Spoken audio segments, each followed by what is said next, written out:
پوری دنیا میں خوراک کی فراہمی کے پیچھے عورت کا بہت بڑا حصہ ہے، لیکن آج بھی تیسری دنیا کے ممالک میں عورت اجرت کے نام سے بھی واقف نہیں، بالخصوص زراعت کے شعبہ سے وابستہ عورت۔ ہمارے کچھ جو اگین سروس کے مطابق 89 ایسے ٹاسکس ہیں جو ایک رورل وومن جو ہے کرتی ہے صبح سے لے کے شام تک، اور وہ تقریباً اس میں سے 89% جتنے بھی وہ ٹاسک کرتی ہے وہ کھیت میں کام کرنا، جانوروں کی دیکھ بھال کرنا، دودھ دھونا، جانوروں کو کھانا کھلانا،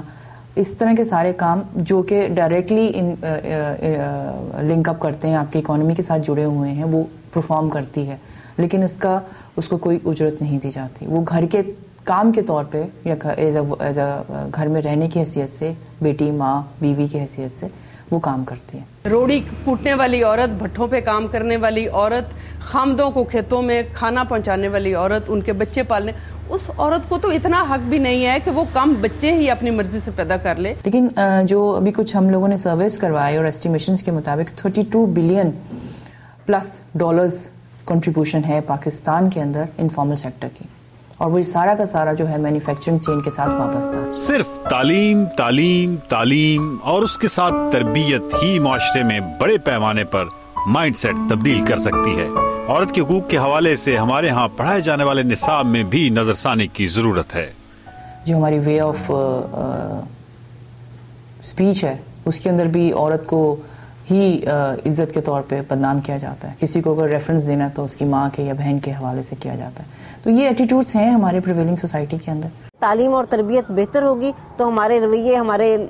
بدلنا شروع ہوں گے، اور یہی جو لوگ ہماری تعلیم ان اداروں سے نکلے ہوئے بچے ہوں گے، جب یہ اپنے کونسلوں میں بیٹھیں گے، جب یہ اپنے پولیٹیکل پروسیس کا حصہ بنیں گے تو شاید تبدیلی جو ہے آئے گی۔ ابھی بھی یہی پڑھایا جا رہا ہے کہ جی مینا گھر میں بھائی کو سنبھالے گی اور گڈو جو ہے اسکول جائے گا، مینا سائیکل نہیں چلا سکتی، گڈو جو ہے وہ گڑیا سے نہیں کھیل سکتا۔ تو اس طرح کی چیزیں جب ہم اپنے بچوں کو ان کے مائنڈز میں ہم بٹھائیں گے تو وہ بڑے ہو کے پھر ظاہر ہے اس طرح کے ان کے ایٹیٹیوڈس اور پرسیپشن بنیں گے، اور ہم پرسیپشنز چینج کرنے کی بات تب کرتے ہیں جب ہماری 16 سال میں 25 سال میں ہماری پوری ایک پرسنالٹی ڈیولپ ہو چکی ہوتی ہے۔ دیکھے ہوئے نہیں رستے، احتیاط سفر ضروری ہے، دیکھ پاؤں میں دائروں کی جگہ، سبز بھیگی اڑان کو باندھے،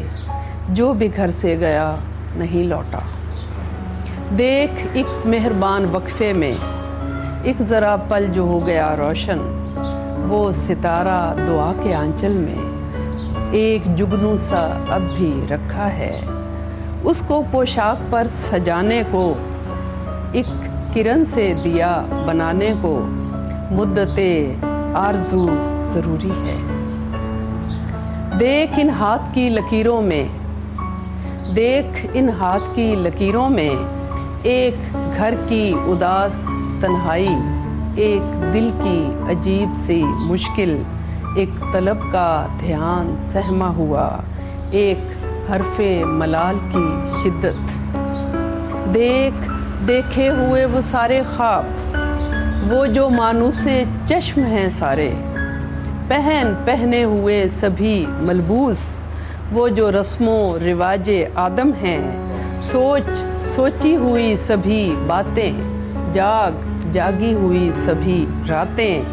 جن کو بستر پہ چادروں کی جگہ لوگ اکثر بچھائے رکھتے ہیں،